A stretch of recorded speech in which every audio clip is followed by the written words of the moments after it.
Hello, this is Deborah Yao with Black Education TV. I'm going to be attempting to give you a word of encouragement while at the same time trying to relate to you the seriousness of the situation that we're in and what we are facing.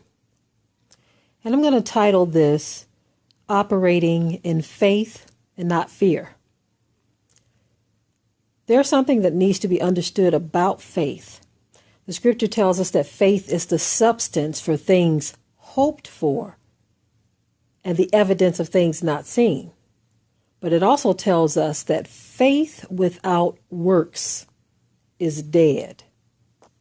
Okay? In other words, we cannot have faith in a particular thing and don't operate in some type of works or some type of effort. I think effort is a better word because sometimes we think we think of the works that the scripture talks about. I want to say effort, some type of movement, okay? Faith without movement or effort on your part is dead faith, okay? But there's a reason why we need faith in this day and time, because we need to operate in faith and not fear, because when you look at the things that we are facing, the things that we are facing can cause fear, but we need to erase that fear and operate in faith. Okay? And when you do that, when you operate in faith, you operate in movement. Okay? Effort. There has to be effort, positive effort. Okay? And so what I want to say as it relates to the things we are facing, we know just from looking at a number of different things and hearing a number of people talk and commentate about this, that, and the other, understanding the position of the American dollar right now, how weak it is and is weakening day by day. When we look at these things in their entirety and we look at our current situation, where are we today? What is your situation today? Today, you're alive. Okay. If you're listening to my video, you got electricity of some sort, or you have some type of handheld device that has you connected to something. So right now you're good. Okay. We know not what tomorrow brings or what it holds. So what we do in each day will determine how our day goes tomorrow for the most part. Okay. We know that there are unforeseen things that can take place and happen to any of us. Yah forbids anything happens that will render you helpless. Okay. But as long as you're not helpless, as long as you have blood running warm in your veins and you have functioning limbs, there is work to do.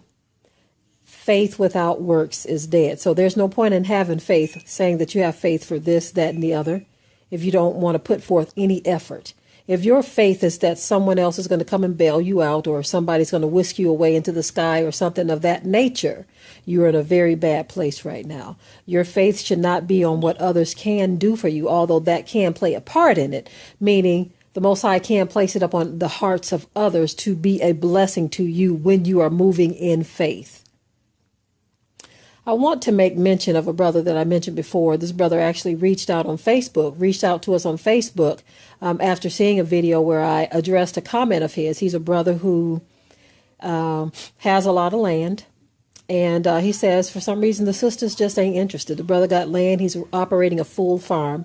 Now, I was prompted to kind of look through some of his work on Facebook, okay, looking at some of the images of his farm.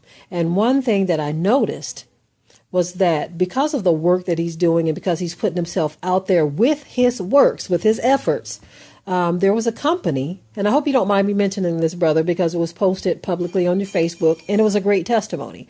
But anyway, a company donated a food trailer to him that he's able to use on his farm in a magnificent way.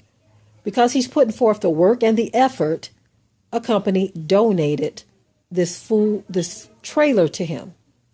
I forget what he says he's going to use the trailer for, but I think it was previously an office trailer, and he's going to use it for something. I can't remember, but something very useful. Okay. And so I said that to say this: because of his efforts and others know of his efforts, they felt the need to donate something very valuable and useful towards his efforts. So faith without works is dead. If others don't see you moving about, they won't want to lend a helping hand either. No one is going to come and knock on your door and say, here's land, here's this, here's that. When they see you moving and operating in the faith that you claim to have, they will bless you. This is what I'm talking about. So I don't want us to operate in fear, but in faith, because fear will have you sit on your keister and do nothing.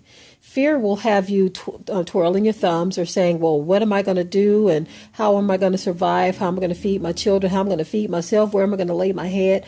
That's what fear will have you doing, questioning everything. And while you're wasting all that time doing that, you will make no efforts. Now, I want to say this, that this message is for me too. This message is for me as well. Okay? Because there are certain things that I may move on and other things I may pause on. Because I need to develop a certain level of faith to move in a certain direction as relates to some things. Now, I may move quickly on many things, but not on all things. And so, if we want the Most High to bless our efforts, we've got to put forth the faith and the effort. If we want him to bless our faith, if we want him to move on our behalf, if we want him to move on other people's hearts and minds to bless us, then we've got to make efforts towards the things that we desire to have. Because faith without works is dead. No one is going to come and donate land to a person who every time they hear about them, oh, what is so-and-so doing? Oh, he's at home taking a nap. What is so-and-so doing? Oh, he's playing video games. What is so-and-so doing? He's at the nail salon she's at the nail salon getting her nails done. What is so-and-so doing? Oh, she's at home watching TV. If no one sees you putting forth an effort, then they're not going to put forth the blessing. If you want to be blessed, put forth the effort, because faith without works is dead. We shall not operate in fear, but we shall operate in faith. Fear will have you sit still and do nothing, but faith will have you moving about doing something. Faith says, look, I got to do something. I don't care how small it is. Even if I only have $1.90 in my purse or in my wallet. My faith tells me to take that $1.90 and go buy me a pack of seeds. That's what my faith tells me to do. Now, for organic seeds, it's going to cost a little more. But just say you only have $5 and you're concerned about what are you going to do as far as food. Got a place to stay. You may be staying with a parent or something. You may be staying with a relative. But you're trying to figure out what to do. Even though you don't have much, faith will tell you, look, take that $5, go buy you a pack, some seeds, go buy some seeds. Fear will tell you, oh man, what am I going to do? Fear will have you complaining, murmuring, and grumbling, but making no efforts towards anything. Faith will have you take that $5, make some efforts, plant some seeds. You may even go and knock on some doors and say, look, hey, I'm trying to start a garden and I would like to share the food with people in the community. And I'm looking for those who don't mind just donating just a little bit just to help me towards my efforts. Let me tell you why I'm saying this or giving this as a suggestion.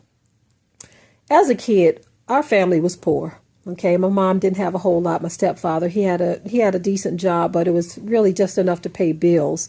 It wasn't really enough to have us wearing the finest clothes and all of that. Not that we really cared about those things because we were in survival mode back then and we understood. Me and my sister and my brother, we understood what survival mode meant. We didn't expect a whole lot because there wasn't a whole lot. We were glad to have a roof over our head. But as a young child, let me tell you what I did. I was very young, preteen, age 12, 13, for as far back as I can remember, I've always tried to do something to earn money. But because I was an artist, because I am an artist, and I can draw people's pictures and paint and different things of that nature, even though I was very shy, quiet, and just very timid and just very to myself, that's the kind of kid I was. That's the kind of kid I was. For some reason, when it came to business, I was a different person. So I said, you know what? I put it on. I put my best clothes on. I got all of my gear, some of my canvas, some of my pencils and things, just some of my art stuff, And I put on my courage, my faith, and I went door to door in a neighborhood on the west side of Detroit where I lived and in the area of my church at the time. And I just knocked on doors and I told these people, I said, look, I'm an artist. I'm trying to make some extra money. If you have a family member that you would like for me to draw, your kid, your mother, your father, your husband, your wife, I don't care. I will draw it for $10, And I got a whole lot of no's. A whole lot of people say no. But I had some people say yes. Yes, indeed. I had some people say yes. And so for me, being a young person, getting a few people to give me $10 was a big deal back then for me. Having $1 was a big deal, but $10 and a few people gave me $10 and I love drawing anyway. So I said, look, Mom and my stepfather, they didn't have any money to give me, but I need some money. I'm a kid. I like things. I like to buy candy. At the time, I used to buy junk food, Whatever the reason for the money, I wanted some. And so I said, if I'm going to get some at this stage, I'm going to have to go make it myself. And so I put forth the effort. I put my faith into action. And I was prepared for those who were going to say no, but I said, somebody's going to tell me yes. And that is exactly how it happened. But see, now we're not just talking about a little kid who wants to earn some extra money. Right now, we are talking about serious business where our families are in jeopardy right now. The dollar is shrinking and is on the verge of collapse. And many of us have very hard decisions to face. Growing food, how are you going to feed your family? Food stamps being compromised. So many things taking place. So we have work to do. So it's time that we operate in faith, not in fear, and put that faith to work by putting forth an effort, being realistic, praying, doing what you have to do. If you're not sure about what to do, ask someone, hey, look, can I use your yard?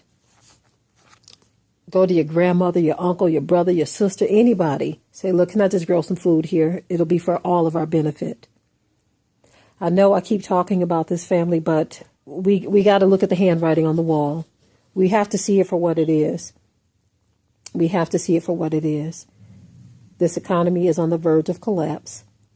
And if you're not one of those who wants to get the Trump food box, if that is what he's going to go with, if you're one of those who can't get food stamps or you're worried about your food stamps being cut, if you're worried about losing your job, if you're concerned about any of those things at all, put forth the effort to energize your faith. Okay? It is time for us as a people to wake up out of the slumber that we're in. It's time for us to fortify and move in faith. And with that, I will say shalom.